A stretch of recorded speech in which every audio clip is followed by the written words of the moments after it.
cheek where the roses and lilies were spread, no boast but a lily, the roses have fled.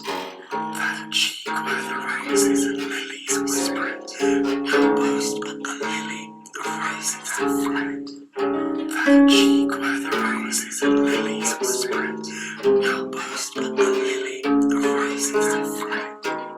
That cheek where the roses and lilies were spread, no boast but a lily, the roses have fled.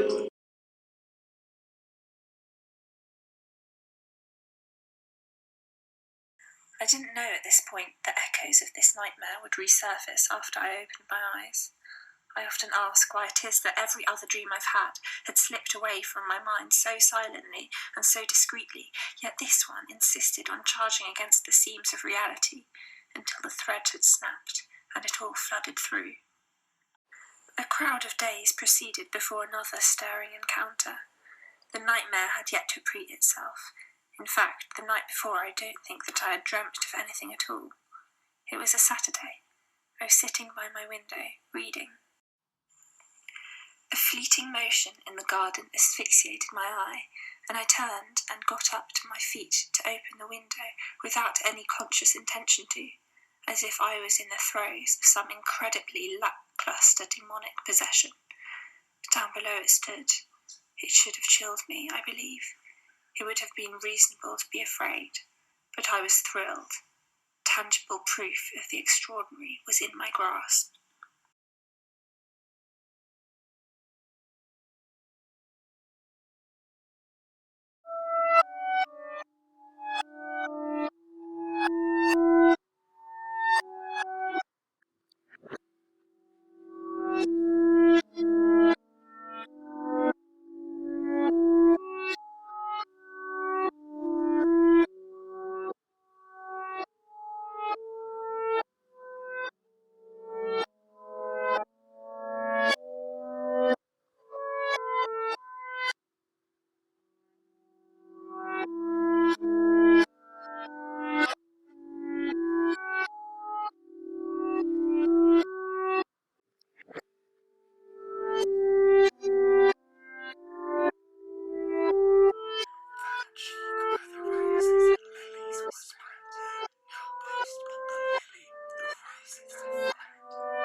I was familiar with the location written on the note. A fractured ruin, the stones finely creased by time, sitting a little outside the city bounds. I had known of it by reputation as the most haunted place that our conurbation had to offer. But I always presumed that Godstone nunnery existed in every town, manifesting in any antique and abandoned edifice. I had never, however, presumed that the speculations bestowed upon this particular eerie locale held any truth. So I went.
memory stone within breathing flesh, the depths of each moment awake. There will be Bluebeard's key for your memory, when your long carnal life I do take. Over the masses' decay I am watchman, of the wizened and lazily I preside. But the prisoner can't know of their keeper, so in the shadows I have to reside. But you saw through the viscous mist we left, to keep in the dark spectral consciousness. And now you suffer from knowing too much, disillusioned with your mind's excess. Why can I see you? I live within the morbid, macabre and sick, and for I inhabit your world in this way, my thread partakes in its fabric, and you have pulled my string away. I don't understand. How can I hear you? You shouldn't be able to see us. We'll stop you from seeing.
I didn't see them again.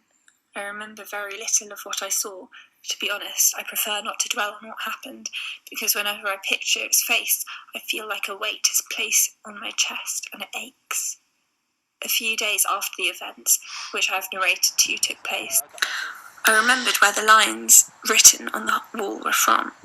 A Celtic song about a mariner's wife who drowns while her husband is at sea. I heard it on the radio on the day of the dream.